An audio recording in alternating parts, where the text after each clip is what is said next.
Wherever men or women accumulate great riches, you better be sure they first acquired persistence.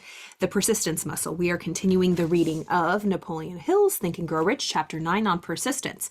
He was talking to us last session about how when we go after a goal, when we want something or any change, when we want to better our lives, persistence is a must because it says the average person will give up at the first sign of rejection or hardship.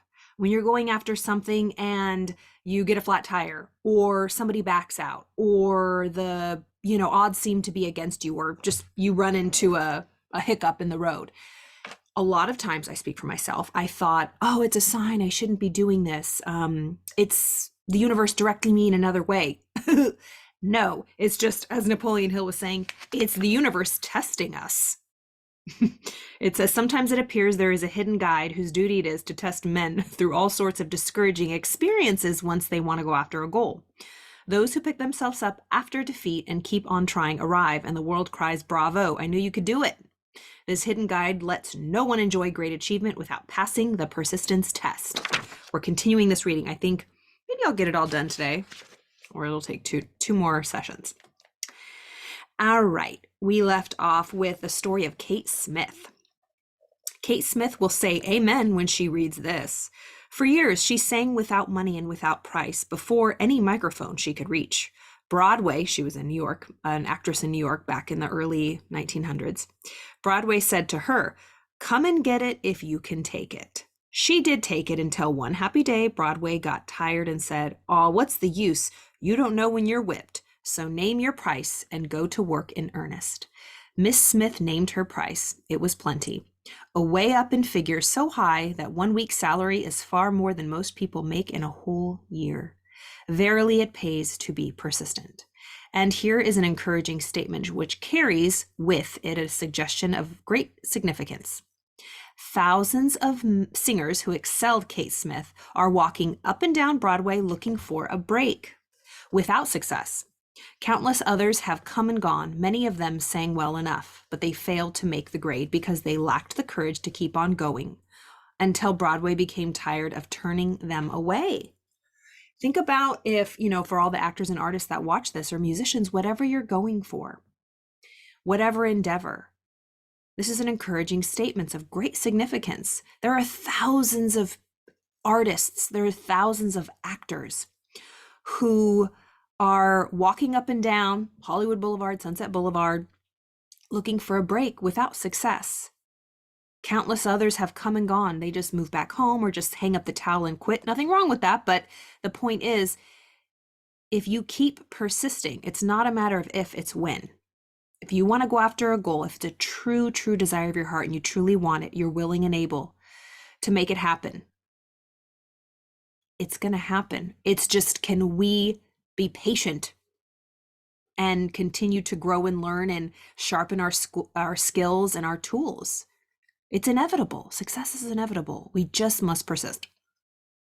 Persistence is a state of mind, therefore it can be cultivated. Like all states of mind, persistence is based upon definite causes, among them these. I love these. Okay, we have A, definiteness of purpose. Knowing what one wants is the first and perhaps the most important step toward the development of persistence. A strong motive forces one to surmount any difficulties.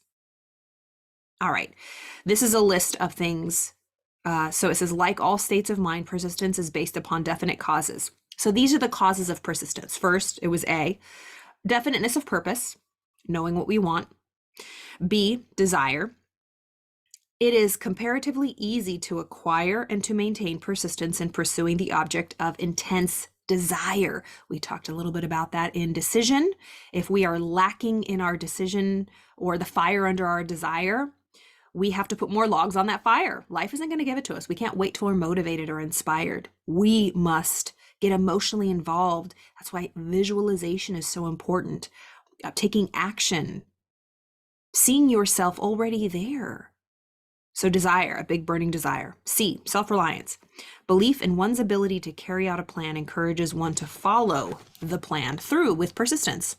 Self-reliance can be developed through the principle described in the chapter on autosuggestion. We went over that. There's a playlist here for autosuggestion. D, definiteness of plans. Organized plans, even though they may be weak and entirely impractical, encourage persistence. Was it in this book? I think it might have been in autosuggestion. No, it was A Science of Getting Rich. When Wallace D. Wattles says, you might not know what your purpose is. You might not know exactly what you want to do or what next best step to take. Just take a step. It doesn't have to be all mapped out and perfect. Definiteness of plans, organized plans, even though they might be weak and entirely impractical, encourage persistence. It'll lead you to the next step. If we do nothing, no, the next step isn't going to unfold. I can absolutely attest to that. It has happened countless times in my life. I'm so glad that I made the decision to take that next step. All right, E, accurate knowledge, knowing that one's plans are sound based upon experience or observation encourages persistence.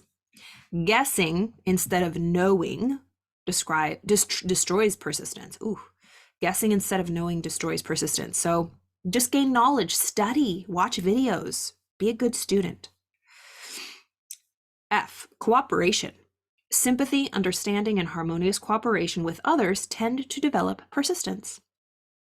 G, willpower. The habit of concentrating one's thoughts upon the building of plans for the attainment of a definite purpose leads to persistence. And the last one is H, habit. Persistence is the direct result of habit. The mind absorbs and becomes a part of the daily experiences upon which it feeds. Fear, the worst of all enemies, can be actively cured by forced repetition of acts of courage. Everyone who has seen active service in war knows this. And to be courageous doesn't mean there's no fear. It just means there's fear and you do it anyway. Before leaving the subject of persistence, take inventory of yourself and determine in what particular, if any, you are lacking in this essential quality. Which one of those are you lacking, or do you have them all? Definiteness of purpose, desire, self-reliance, definiteness of plans, whether they be good or bad, it doesn't matter. Accurate knowledge, cooperation, willpower, and good habit. Measure yourself courageously, point by point, and see how many of the 8 factors of persistence you lack. The analysis may lead to discoveries that will give you a new grip on yourself. This truly is so important, to take that fearless moral inventory, if you will, stealing from the 12 steps from Alcoholics Anonymous. Taking a fearless moral inventory of what's really going on in your life, what's going on in your mind, what kind of habits, what kind of results do you have? What does the number say when you step on the scale? What does the bank account say when you open up your checking? What are your closest coworkers say about you? What are the results in your life? What do you say in your mind? What is your mental diet when you look in the mirror, when you're driving on the road? All right, and here are symptoms of lack of persistence. Here you will find the real enemies which stand between you and noteworthy achievement. Here you will find not only the symptoms indicating weakness of persistence, but also the deeply seated subconscious causes of this weakness.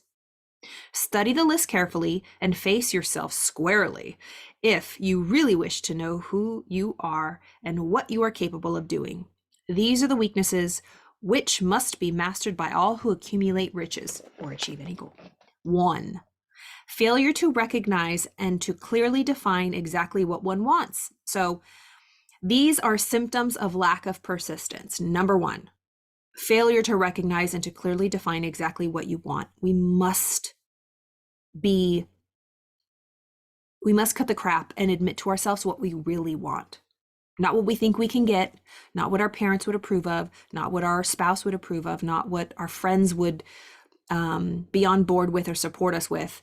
What do you really, really want? If you're not clear and you're not honest with yourself about what you want, you're going to lack persistence to do anything. Number 2, procrastination, with or without cause, usually backed up by a formidable array of alibis and excuses. Do you procrastinate? I heard this really good saying. I think my mom was taking an art class, and one of the women said, we can get caught up in procrastinating. Do you procrastinate? I sure procrastinate. I do better now, but I used to read every book, go to every lecture, do everything, take on all of this information, just stack up. Bob used to say, you just keep adding to your shelf help, the shelf help in your conscious thinking mind. That's our intellectual mind. That's this part of the mind right here. This is our conscious thinking mind, our intellectual mind, where we gather information. So every book you read, every podcast you listen to, you're procrastinating. We must take action by knowing what we truly want. It doesn't matter how much we study or how many degrees we have. I'm sure we all know a lot of people who have atrocious results, heavy addictions, really bad relationships, and they have PhDs. It doesn't matter what you know. It matters what you have in your subconscious mind, meaning what's in your heart of hearts. And that'll cause you to act, and then your actions will cause your results. So procrastination, do you do that? That'll be one of the major symptoms of lack of persistence. Number 3, lack of interest in acquiring specialized knowledge. Lack of interest in acquiring specialized knowledge. This, my friends, is where courses, extra credentials, schooling, coaching, seminars, brushing up on skills. This was me for so long, and I suffered immensely because I wanted to grow. I wanted to do so many things, but I was lacking the interest in acquiring specialized knowledge. Why? Because I didn't want to invest. I didn't want to spend the money.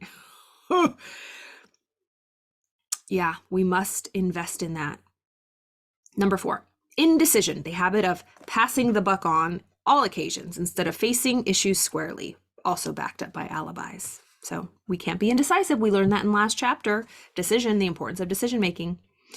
Number 5, the habit of relying upon alibis instead of creating definite plans for the solution of problems. The habit of relying upon alibis, making excuses. And they're good excuses. They might even be true. But they're getting us nowhere. We have to make our goals and our success and our growth a priority. Your schedule will never clear out. There will always be birthday parties. There will always be holidays, events, illnesses. Life is always going to happen. There will never be an opportune time to really start making that change. You can always wait for one day, or just make today day 1, period. We have to be decisive. That's where that comes in. So number 5, the habit of relying on excuses and habits and waiting for our calendar to clear. Number 6, self-satisfaction. There is but little remedy for this affliction and no hope for those who suffer from it. This is just pride, thinking that you know everything, being closed-minded, and not wanting to be vulnerable or say that you don't know. Being self-satisfied. I'm good and I'm okay. I don't need that. Woof. That was me too. Number 7, indifference, usually reflected in one's readiness to compromise on all occasions, rather than meet opposition and fight it. Indifference is usually reflected in one's readiness to compromise on all occasions. Yeah, just kind of giving up, never fight for what you want. That's like what I said in the beginning of when you want to go after something and there's a little bit of opposition, like he was saying, the people that are on Broadway are really pounding the pavement, the writers that want to get their scripts read. One rejection slip, they fall. They don't fight for it. They don't get up and fight again. So indifference. Number 8, the habit of blaming others for one's mistakes and accepting unfavorable circumstances as being unavoidable. That's just a bad habit. The habit of blaming others for one's mistakes, not taking accountability or responsibility, and accepting unfavorable circumstances as Like, that's just life. Like, that's the train you're on. Of course, life happens and you just expect the worst to happen. That's pessimistic, bad attitude. Bad attitude, bad results. Number 9, I have this highlighted. Weakness of desire due to neglect in the choice of motives that impel action. Weakness of desire due to neglect in the choice of motives that impel action. Oh, that's really good. Because James Allen in his 8 Pillars of Success, I believe, talked about the difference between intention and motives. Intention, our intent is the goal. What we intend, the outcome, our intent. But what drives us toward that intent is our motives. And so it is the emotions and feelings, the motor, emotions, the motives that drive us toward the intention. That is why, my friends, there's a lot of people with really good intentions with dirty motives. Dirty meaning not pure. Dirty meaning angry, critical, judgmental of someone or something else on their way to their intentions. For example, there's intentions to feed the homeless. That is a good intention. Oh my God, how sweet, how nice, how charitable. I used to do that at the LA Mission. My intentions were to help people who were having a hard time. The motives, mine were pure. Mine were pure. My motives were my emotions, my thoughts about it. Maybe they weren't pure. You know, they were judgmental. Like, can't these people get their shit together? When they're yelling at you, right? This is a really, you know, I think I've talked about this before. It's rough to work with people who are experiencing serious mental illness and addiction and are actively using. I was not fit for that, and I did not have the grace, and I had to leave. So as I'm talking this out loud, my intention was to help, but the motives were conditional. They were conditional. If everybody was nice, then I'd stay and help. But if they weren't, I didn't have the capacity. That's an honest confession right there. Oh, but the point was, another example was, you know, the intention, like PETA. God bless PETA. Love it. Great cause. To not have like real furs. The intention is to stop viciously killing animals for fashion. But the motives are hate, anger. And that's sometimes why people's intentions don't ever reach full potential. If you look at big movements like Gandhi, his intention was to free, India from the British rule. And the motives were totally pure. Love and oneness, non-violence, peace. And that literally spread like wildfire, and it worked. Dr. Martin Luther King Jr., his intention was that all men be free, that there was no segregation. And his motives were pure. And look what happened. I hope you're picking up what I'm putting down. But other people who crash and burn, they might have the best motives. You might even have the best motives when we're, fighting against something. That's an oxymoron, like the fight for peace. The intentions are good, but the motives are, they're warped. So our intentions will never come. That was a long rant. Okay, anyways. All right. So we must take that weakness of desire due to the neglect of choice of motives that impel action.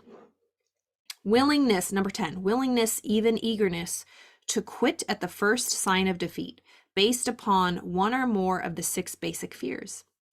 Number 11, the 6 basic fears, I think we're in chapter 2.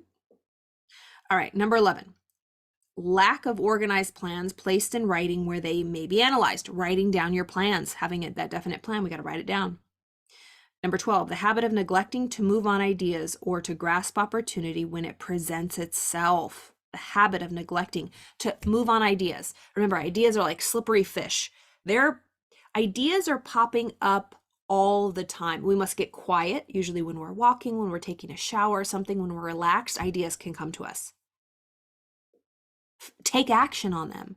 How many times do we have an idea and we're just like, oh, that was silly, and we just DOA, and then years later someone else picks it up and you're like, oh my God, I thought about that years ago, but you never did anything about it. We cannot neglect to move on ideas when they hit us. Number 13, wishing instead of willing. Wishing for something instead of willing to work for it. Number 14, the habit of compromising with poverty instead of aiming at riches. General absence of ambition to be, to do, and to own. So many of us do this. I was included in this. Not anymore. The habit of compromising with poverty instead of going for it. Number 15, searching for all the shortcuts to riches, trying to get without giving a fair equivalent, usually reflected in the habits of gambling, endeavoring to drive sharp bargains. Yeah, that is so rampant right now in our society, in the world. Searching for all the shortcuts, the quick fixes, the hacks. They ain't none. None. That's going to last you. Nope. You get what you pay for. If you buy something cheap, you're going to have to spend double. Just invest in the good thing. Don't waste your money on something cheap. It's going to break and you have to buy it again, or just reinvest in the actual thing that cost, that was worth it. So just save your money however long it takes. Do not take shortcuts. Number 16, fear of criticism. Listen to this. Fear of criticism, failure to create plans and put them into action because of what other people will think, do, or say. This enemy belongs at the head of the list because it generally exists in one's subconscious mind where its presence is not recognized. The fear of criticism and what other people are going to say, it exists in our subconscious mind. These deep-seated, hidden beliefs that literally run our body and create the results. We can talk a big game, read all the books, but deep down, if we feel deeply fearful, worried about the criticism of others, we feel unworthy, inadequate, that's what's going to show up out here. Not what we know, not even the book smarts. Say you did get a PhD, but deep down here, you don't think you're worthy, or you're afraid of criticism or putting yourself out there. You're a really great writer, but you don't want to write the book. You're not going to get any good results because you're afraid of what other people think. All right, this enemy belongs at the head of the list because it exists in our subconscious mind and we're not always aware of it. Okay, I'm going to end right there. This is a long little chapter. I mean, we still have... This might take me a couple more reads. Yeah, I'll break this up into 2 different reads. So I believe this is day 3. We'll have a day 4 and a day 5 of Think and Grow Rich, chapter 9 on persistence. I hope you enjoyed that. I love personal development books, and I love when people read them and share their ideas and commentary. It really, especially books that I've read and that I love. It's like if you've ever watched those director editions of the DVD of movies, how the director's cut, they're talking over and they give the commentary over the whole movie. It's so cool. I have a new website out. I'm really excited about it. It's carlaelizondo.com if you care to visit. But I'm going to continue, of course, doing these readings. I'm going to jump into probably maybe Neville Goddard next. I have a lot of playlists of Neville, or Thomas Troward, or A Course in Miracles. Maybe I'll do A Course in Miracles. We'll see, wherever the wind takes us. I hope you're having a wonderful day, a wonderful week, and I'll see you next time.